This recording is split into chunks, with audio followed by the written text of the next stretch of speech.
ছয় ব্যক্তির জন্য ফেরেশতারা সব সময় দোয়া করতে থাকে।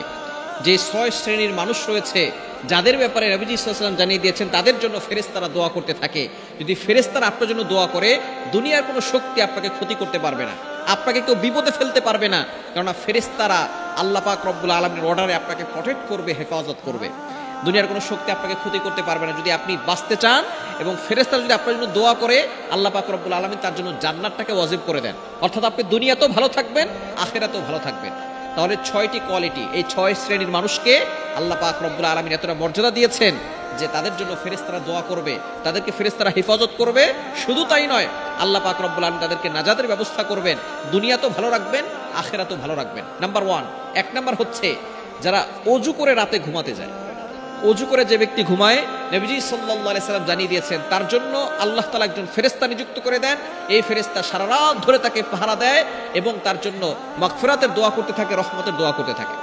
সুবহানাল্লাহ বিহামদি। কেন ইবাজিতের আপনি কল্পনা করতে পারছেন? জাস্ট শুধু অজু করে ঘুমাবেন।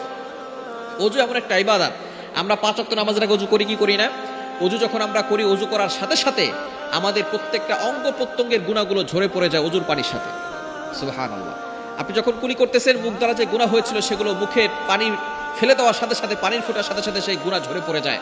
যখন আপনি মুখমণ্ডল ধৌত করতেছেন, চোখ দ্বারা যে গুনাহ করেছেন এগুলো ঝরে পড়ে যায়। হাত ধৌত করতেছেন, হাত দ্বারা যে গুনাহ করেছেন সেগুলো ঝরে পড়ে যায়। সুতরাং এভাবে করে আল্লাহ পাক রব্বুল আলামিন বান্দার সকল গুনাহগুলো ক্ষমা করে দেন এবং বান্দা আল্লাহর সামনে নামাজে দাঁড়ায়, তখন তার ভিতরে সব গুনাহগুলো আল্লাহ পাক রব্বুল আলামিন ক্ষমা করে দেন। এজন্য এক নম্বর হচ্ছে সবসময় অজু অবস্থায় থাকার চেষ্টা করবেন। যারা অজু অবস্থায় থাকে, আল্লাহ পাক রব্বুল আলামিন তাদেরকে হালালভাবে সম্পদশালী বানিয়ে দেন এবং আল্লাহ পাক রব্বুল আলামিন একজন ফেরেশতা তার জন্য নিযুক্ত করে, সেই ফেরেশতা সর্বদা তার জন্য দোয়া করতে থাকে। নাম্বার 2, দ্বিতীয় নাম্বার হচ্ছে যারা এক নামাজের পরে অন্য নামাজের জন্য অপেক্ষা করে। আপনি ফজরের নামাজ পড়েছেন, কখন আপনি জোহরের নামাজ পড়বেন এটা নিয়ে আপনি চিন্তায় আছেন, কখন জোহরের আজান দিবে আপনি জোহরের নামাজ পড়বেন। এই যে নামাজের প্রতি আপনার টান, নামাজের জন্য আপনি অপেক্ষা করছেন, এই ব্যক্তিকে আল্লাহ পাক রব্বুল আলামিন কিয়ামতের ময়দানে আরশে আজিমের নিচে ছায়া দিবেন। শুধু তাই নয়, ফেরেশতারা তার জন্য দোয়া করতে থাকে। ফেরেশতারা তার জন্য মাগফিরাতের দোয়া করে, রহমতের দোয়া করে। বুখারী শরীফের হাদিস, বুখারী শরীফের 1423 নম্বর হাদিস, রাজুলুন কলবুহু মুআল্লাকুন ফিল মাসাজিদ, যার অন্তরটা মসজিদের সাথে লেগে থাকে। জোহরের নামাজ পড়ছেন, আসরের নামাজ কখন হবে এটা নিয়ে আপনি চিন্তায় আছেন। আসরের নামাজ পড়েছেন, এখন মাগরিব কখন হবে, মাগরিবের নামাজ পড়বেন। আপনি যে নামাজের জন্য অপেক্ষা করছেন, এটার জন্য আল্লাহ পাক রব্বুল আলামিন ফেরেশতা নিযুক্ত করে দিবেন। এই ফেরেশতারা আপনার জন্য সর্বদা দোয়া করতে থাকবে। 3 নাম্বার, যারা মসজিদে প্রথম কাতারে বসে নামাজের জন্য অপেক্ষা করে। তৃতীয় নাম্বার হচ্ছে তারা মসজিদে একবারে প্রথম কাতারে বসে নামাজের জন্য অপেক্ষা করে। আজান দেওয়ার সাথে সাথে তারা মসজিদে চলে যায়। অনেকে মসজিদে আজান দেওয়ার আগেই চলে যায়, আলহামদুলিল্লাহ, এটা ভালো লক্ষণ। আপনি মসজিদে আজান দেওয়ার আগে চলে গেলেন, সেখানে একটু জিকির আজকার করলেন, নফল নামাজ পড়লেন।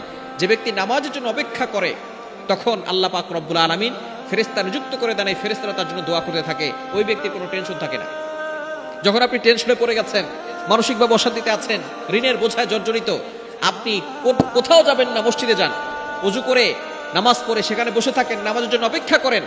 যদি আপনি সেখানে বসে থাকতে পারেন, তাহলে ফেরেশতারা আপনার জন্য দোয়া করে থাকবে, আল্লাহ, এই লোকটা মনে হয় কোনো পেরেশানিতে আছে, আল্লাহ তুমি তার সকল পেরেশানি দূর করে দাও, আল্লাহ তুমি তার মানসিক দুশ্চিন্তা দূর করে দাও, আল্লাহ তুমি তাকে সকল বিপদ আপদ থেকে হেফাজত করো, আল্লাহ তুমি তার উপর রহমত নাযিল করো। ফেরেশতারা তার জন্য দোয়া করতে থাকে। এজন্য মসজিদে একটু বসবেন, পাগল হয়ে যাবেন না।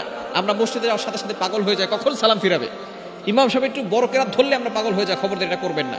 3 নাম্বার হচ্ছে যারা মসজিদে নামাজের জন্য অপেক্ষা করে প্রথম কাতারে বসে। 4 নাম্বার, যারা নবীজি সাল্লাল্লাহু আলাইহি ওয়াসাল্লামের প্রতি দুরূদ পাঠ করে। নবীজি সাল্লাল্লাহু আলাইহি ওয়াসাল্লামের উপরে যারা দুরূদ পাঠ করে, নবীজি সাল্লাল্লাহু আলাইহি ওয়াসাল্লাম জানিয়ে দিয়েছেন, মান সাল্লা আলাইয়া মাররাতান, যে ব্যক্তি নবীজির প্রতি একবার দুরূদ পাঠ করবে, আল্লাহ পাক রব্বুল আলামিন তার প্রতি 10 বার রহমত নাযিল করবে, 10টি গুনাহ মাফ করবেন, 10টি মর্যাদা বৃদ্ধি করবেন। শুধু তাই নয়, ফেরেশতারা তার জন্য দোয়া করতে থাকবে। 4 নাম্বার, যে ব্যক্তি রোগীকে দেখতে যায়, অসুস্থ ব্যক্তি হয়েছে, আপনি তাকে দেখতে যাচ্ছেন, বাস আপনার জন্য ফেরেশতারা দোয়া করবে। এবং 6 নাম্বার হচ্ছে অনুপস্থিত ব্যক্তির জন্য, মুসলমান ভাইয়ের জন্য আপনি দোয়া করবেন। আপনি যখনই কোনো দোয়া করবেন, তখনই আল্লাহর কাছে বলবেন, আল্লাহ অমুক ভাই তুমি তাকে বিপদ আপদ থেকে হেফাজত করো, আল্লাহ তুমি তার সকল মুসিবত দূর করে দাও, আল্লাহ তুমি তাকে সম্পদশালী বানাও। এরকম যদি আপনি কোনো মুসলমানের কল্যাণ চান, মুসলমানের জন্য দোয়া করেন, আল্লাহ তাআলার ফেরেশতারা আপনার জন্য দোয়া করবে। এই 6টি কোয়ালিটি সম্পূর্ণ মানুষ যারা, তাদের জন্য ফেরেশতারা সর্বদা দোয়া করতে থাকে। এজন্য আমরা এই 6টি গুণ নিজের ভিতরে ফিট করব। আল্লাহ তাআলা আমাদের সকলকে কবুল করেন।